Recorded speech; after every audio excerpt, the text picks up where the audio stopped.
아침 묵상 말씀은 창세기 3장 1절에서 10절까지 말씀입니다. 함께 읽도록 하겠습니다. 그런데 뱀은 여호와 하나님이 지으신 들짐승 중에 가장 간교하니라. 뱀이 여자에게 물어 이르되 하나님이 참으로 너희에게 동산 모든 나무의 열매를 먹지 말라 하시더냐. 여자가 뱀에게 말하되 동산 나무의 열매를 우리가 먹을 수 있으나 동산 중앙에 있는 나무의 열매는 하나님의 말씀에 너희는 먹지도 말고 만지지도 말라. 너희가 죽을까 하노라 하셨느니라. 뱀이 여자에게 이르되 너희가 결코 죽지 아니하리라. 너희가 그것을 먹는 날에는 너희 눈이 밝아져 하나님과 같이 되어 선악을 알 줄 하나님이 아심이라. 여자가 그 나무를 본즉 먹음직도 하고 보암직도 하고 지혜롭게 할 만큼 탐스럽기도 하고 한 나무인지라. 여자가 그 열매를 따먹고 자기와 함께 있는 남편에게 주매 그도 먹은지라. 이에 그들의 눈이 밝아져 자기들이 벗은 줄 알고 무화과 나무 잎을 엮어 치마로 삼았더라. 그들이 그날 바람이 불 때에 동산에 거니신 여호와 하나님의 소리를 듣고 아담과 그의 아내가 여호와 하나님의 낯을 피하여 동산 나무 사이에 숨은지라. 여호와 하나님이 아담을 부르시며 그에게 이르시되 네가 어디 있느냐. 이르되 내가 동산에서 하나님의 소리를 듣고 내가 벗었으므로 두려워하여 숨었나이다. 이르시되 누가 너의 벗었음을 내게 알렸느냐. 내가 내게 먹지 말라 명한 그 나무 열매를 네가 먹었느냐. 아담이 이르되 하나님이 주셔서 나와 함께 있게 하신 여자 그가 그 나무 열매를 내게 주므로 내가 먹었나이다. 아멘. 우리 아침 묵상을 함께 하신 우리 모든 성도님들에게 하나님의 은혜가 있기를 간절히 소망합니다. 창세기 2장을 보면 하나님은 에덴 동산에 있는 각종 나무의 열매를 먹도록 허락하셨지만 선악을 알게 하는 나무, 즉 우리는 선악과라고 하죠. 이 선악과를 먹지 말라고 명령하셨습니다. 먹는 날에는 반드시 죽을 것이다 라고 말씀하셨죠. 이 이야기는 누구만 직접 들었을까요? 바로 아담만 들었습니다. 이 명령을 하셨을 때는 아직 하와가 창조되기 전이었죠. 그리고 하와가 창조되고 드디어 사탄이 뱀이 등장합니다. 이 뱀 사탄은 하와에게 말을 걸죠. 그리고 하와는 그 유혹에 넘어가 선악과를 먹게 되고 하와는 아담에게 선악과를 주어서 아담도 먹게 합니다. 하나님의 뜻을 어기고 죄를 시작한 거죠. 즉 인간의 죄가 시작된 것이 오늘 본문의 이야기입니다. 그렇다면 우리가 알고 있는 이 전개에서 최초로 죄를 지은 사람은 누구이죠? 네, 하와입니다. 최초로 지은 인간은 아담이 아니라 하와입니다. 그런데 우리가 알고 있는 것은 좀 다르죠. 그런데 우리는 죄가 누구로 말미암아 세상에 들어왔다고 배웠지요? 아담입니다. 우리는 최초로 죄를 지은 사람은 아담이라고 배우고 그렇게 인식하고 알고 있습니다. 로마서 5장 12절과 고린도전서 15장 21절과 22절을 제가 읽어보도록 하겠습니다. 먼저 로마서 말씀입니다. 그러므로 한 사람으로 말미암아 죄가 세상에 들어오고 죄로 말미암아 사망이 들어왔나니 이와 같이 모든 사람이 죄를 지었으므로 사망이 모든 사람에게로 이르렀느니라. 이 한 사람이 누구죠? 아담입니까? 하와입니까? 우리 고린도전서 말씀 한번 더 보도록 하겠습니다. 15장 21절과 22절의 말씀입니다.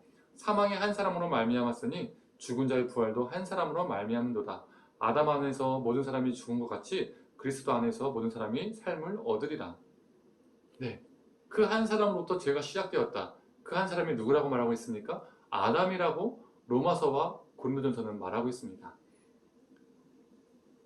그런데 참 이상하죠. 분명 우리가 알고 있는 창세기 3장의 전개로는 하와가 먼저 먹었는데, 그래서 하와가 먼저 먹었기 때문에 하와가 죄를 처음으로 지은 존재인데 왜 아담으로부터 죄가 시작되었다라고 바울은 말하고 있는 것일까요? 그리고 우리는 그렇게 배워왔을까요? 남자가 대표니까 여성이 죄를 지어도 남자가 책임지는 것일까요? 여성은 남성의 종속적인 존재이기 때문에 주인과 같은 남성이 책임을 지는 것일까요? 우리가 그게 아니라는 것을, 동등한 위치라는 것을 어제 아침 묵상을 통해서 배웠었죠. 왜 창세기에서는 분명 하와가 먼저 먹었는데 다른 성경 본문들에서는 하와가 아닌 아담으로부터 죄가 시작되었다라고 말할까요? 왜 이런 모순이 생겼을까요? 그런데요, 우리가 오늘 본문을 자세히 들여다보면 실제로는 모순이 된 것이 아닙니다. 우리는 뱀이 하와를 유혹할 때에 뱀과 하와만이 단둘이 있었고 아담은 없었다라고 생각합니다. 그리고 하와가 먼저 선악과를 먹고 아담을 찾아와서 아담에게 선악과를 주었다라고 생각하죠. 이러한 전개 때문에 로마서와 고린도 후서 그리고 이 창세기가 모순이 된다라고 생각하게 되는 것입니다. 우리가 오늘 본문에서 주목해야 될 단어와 문구가 있습니다. 두 가지가 있는데요. 첫 번째로 뱀이 하와를 가리켜 말할 때 2인칭 단수를 사용하지 않습니다. 2인칭 복수, 2명 이상 있을 때서는 단어를 사용합니다. 즉, 너가 죽지 않을 거야. 너가 그것을 먹는 날에는 너의 눈이 밝아질 거야. 이렇게 말하지 않는다는 거죠. 사탄은 2인칭 단수가 아닌 너가 아닌 2인칭 복수, 너희가를 사용합니다. 너희가 죽지 않을 거야. 너희가 그것을 먹는 날에는 너희의 눈이 밝아질 거야 라고 말합니다. 분명 사탄이 하와에게 말하는 것은 맞지만 그 자리에는 누구도 있었다는 것을 말해주는 것이죠. 아담도 있었다는 것을 말해줍니다. 이는 6절의 문구를 통해서 더욱더 확실해집니다. 제가 6절을 읽어드리도록 하겠습니다. 여자가 그 나무를 본즉 먹음직도 하고 보암직도 하고 지롭게 할 만큼 탐스럽기도 한 나무인지라 여자가 그 열매를 따먹고 자기와 함께 있는 남편에게도 주매 그도 먹은지라. 먹을 때 자기가 먼저 먹고 그 다음에 아담을 찾아서 아담에게 준 것이 아니라 자기와 함께 있는 남편에게 주었다는 겁니다. 이 자기와 함께라는 이 문구에서 함께 있다라는 말은요, 히브리어로 임이라는 단어입니다. 많이 들어보셨죠? 임마누엘, 하나님이 함께 하신다는 뜻이죠. 그래서 이 임이라는 뜻이 함께 하다라는 뜻입니다.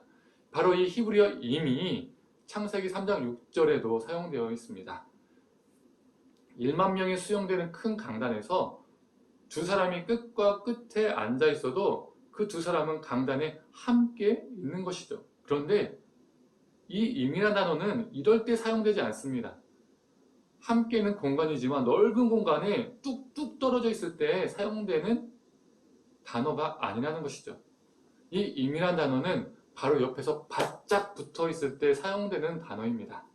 즉, 사탄의 게임에 빠져 여자가 그 열매를 따먹고 바로 바짝 옆에 붙어 있는 아담에게 그 여자가 선악과를 준 것이죠.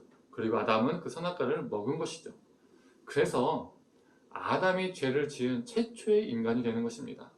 사탄이 하와를 공략할 때에 침묵한 죄, 침묵도 죄지요.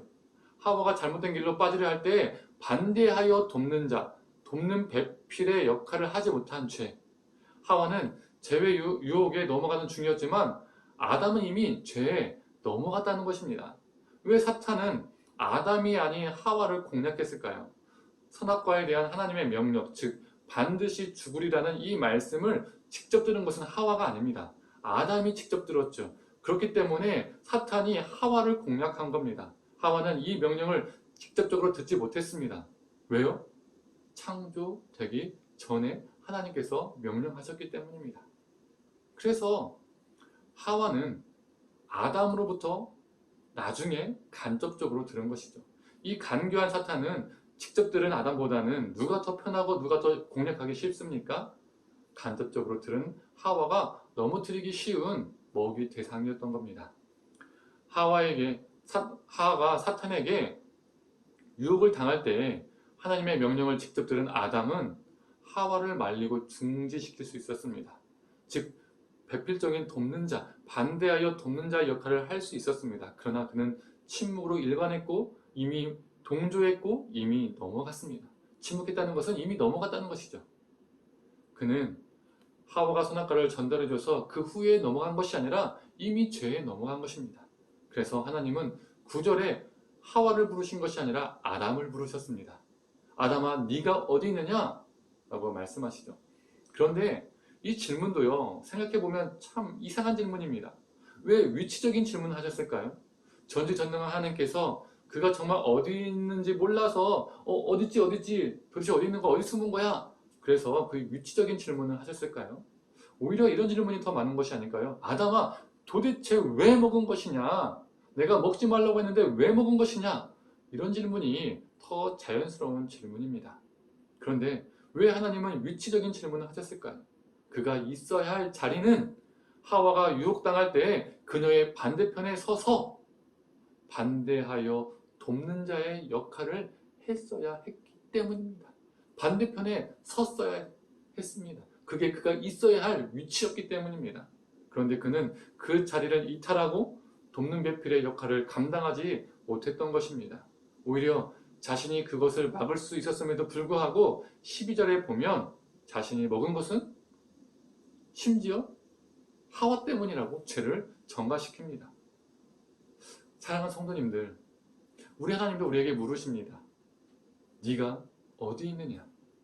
즉 너에게 허락된 이들에게 너는 돕는 배필의 역할을 잘 감당하고 있느냐? 라고 물으십니다. 아담처럼 자신의 죄를 하와에게 전가시키는 존재가 아니라 우리에게 허락된 사람들 향해서 돕는 배필의 역할을 잘 감당하는 존재로 살아가기를 간절히 축원합니다. 함께 기도하겠습니다. 하나님, 아담이 하와와 즉 바짝 붙어 있었지만 하와가 사탄의 유혹에 넘어가는 그 중간 과정에서, 그 과정 속에서 아담은 침묵했고 돕는 배필의 역할을 감당하지 못하는 죄를 지었습니다. 그가 먼저 죄를 지었습니다. 그리고 하나님께서 네가 도대체 어디 있었느냐? 너의 있어야 할 자리는 어디였느냐? 라고 질문하셨습니다. 하나님, 우리 하나님께서도 우리에게 묻습니다. 네가 어디 있느냐? 하나님, 우리가 있어야 할 자리가 어디입니까? 하나님, 우리가 허락된 사람들을 향하여서 우리가 정말 반대하여 돕는 자, 또 부족한 부분을 채워서 돕는 자, 이 돕는 배필의 역할을 잘 감당할 수 있게 하여 주시옵소서. 모든 걸 감사드리며 사랑에 많으신 예수님의 이름으로 기도드립니다.